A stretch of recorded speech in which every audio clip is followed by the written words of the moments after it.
నమస్తే, welcome dash tag you. నేను మీ రాజేష్. బంగ్లాదేశ్లో హిందువులపై జరిగినటువంటి దాడుల ఆరోపణలపై రెండు పొరుగు దేశాల మధ్య సత్సంబంధాలు దెబ్బతిన్నాయి. ఈ నేపథ్యంలో భారతదేశంపై ఆధారపడటాన్ని తగ్గించడానికి బంగ్లాదేశ్ కొన్ని వినూత్నంగా ప్రయత్నాలు చేస్తోంది. సో ఇప్పుడు బంగ్లాదేశ్ పెద్ద ఎత్తున బంగాళాదుంపల దిగుమతి కోసం భారతదేశంపై ఆధారపడుతుందని, ఉల్లిపాయలు ప్రధానంగా భారతదేశం మరియు మయన్మార్ నుండి లభిస్తాయి.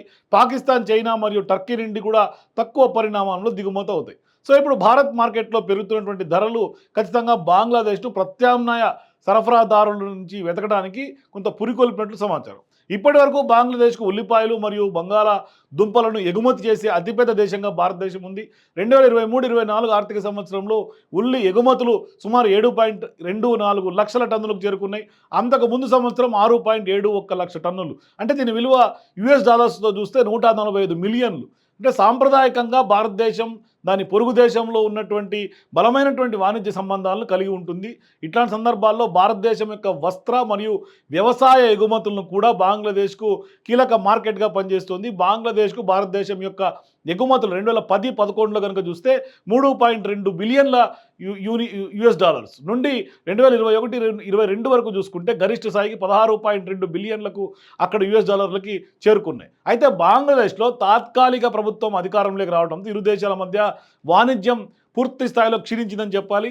ఇప్పుడు అక్కడ పెద్ద ఎత్తున తాత్కాలిక ప్రభుత్వం కొనసాగుతుంది. దీంతో మోదీకి షాక్ తప్పేలా కనిపించలేదు.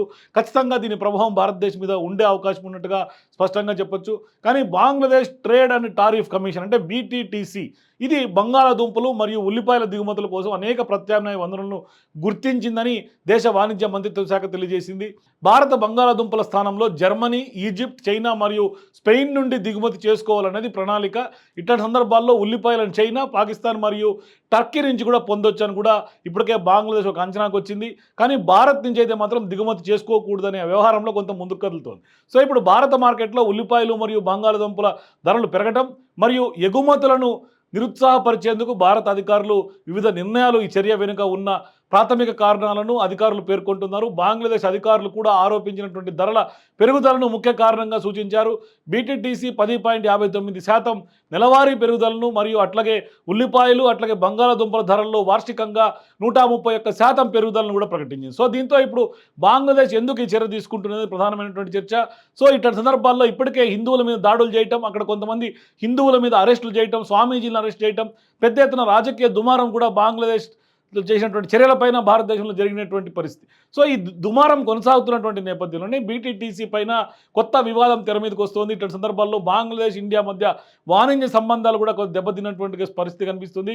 సో ఖచ్చితంగా ఇప్పుడు వ్యూహాత్మకంగా బంగ్లాదేశ్ కొత్త ప్రభుత్వం, తాత్కాలిక ప్రభుత్వం ఒక నిర్ణయం తీసుకోబోతుంది. వ్యూహాత్మకమైన నిర్ణయం. దాని ద్వారా ఖచ్చితంగా భారత్ పైన ప్రభావం ఉండే అవకాశాలు స్పష్టంగా కనిపిస్తుంది.